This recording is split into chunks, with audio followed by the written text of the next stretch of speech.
Avalon Hill has published yet another title, and it has caught my attention. Dungeons & Dragons, The Yawning Portal. This is for 1 to 4 players, ages 12 and up, and should take you about an hour to play. The Yawning Portal is an iconic inn that attracts fascinating adventurers with 2 things in common. They're famished, and they have unique tastes in food. As part of the tavern staff in Dungeons & Dragons, The Yawning Portal, you need to feed them by matching up food tokens with their orders pictured on their hero card. You earn colored gems and points for every matching food token, and a bonus for completing an order. The colored gems that appear most frequently on the board receive the highest value, so strategize to tip the scoring scale in your favor.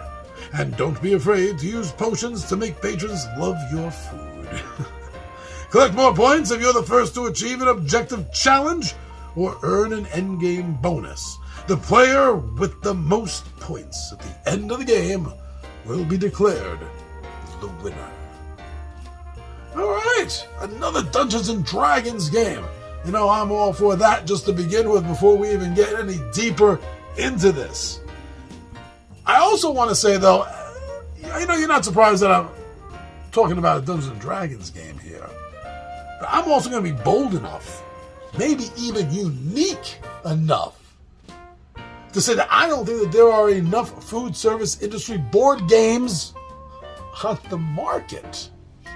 Certainly it seems to be a lot of app games, and I remember a few fun arcade games, but no, there don't seem to be a lot of these for board games. So right there, kudos, very cool.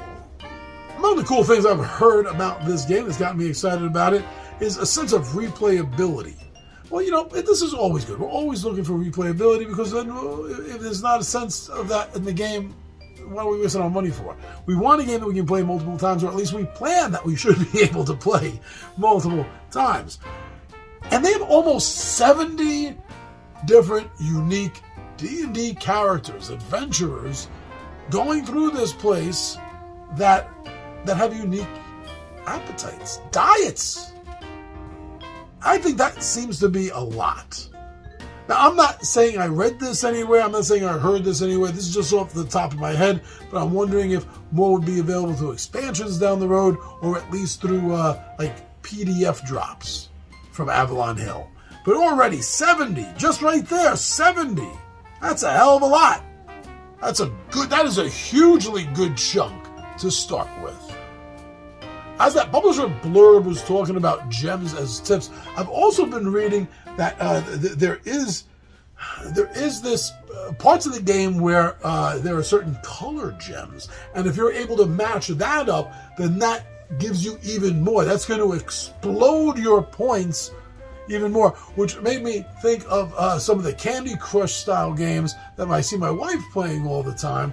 I'm not saying that this is taken from that, but from what individuals have been saying and talking about this, that's kind of what it seemed like to me. You can get this explosion of extra points if you match up the specific gem color that you're getting. So that seems to add a little bit more strategy. That's cool. Now, for all the other D&D fans out there besides myself, this is set in Forgotten Realms. This is a Faerun-centered game, and specifically in Waterdeep. So this is going to speak to not only Dungeons & Dragons fans quite highly, but I think specific fans of the realm are going to feel gravitated a little bit to this.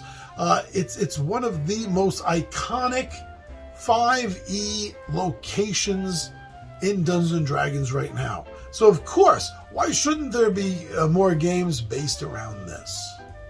You know, and I also just want to say that, come on, let's face facts. This is a Dungeons & Dragons game, but it's a food service Dungeons & Dragons game. That in itself is a huge twist. Who would ever have thought that there would be a D&D board game or any kind of game based on just, you know, being a server in a tavern?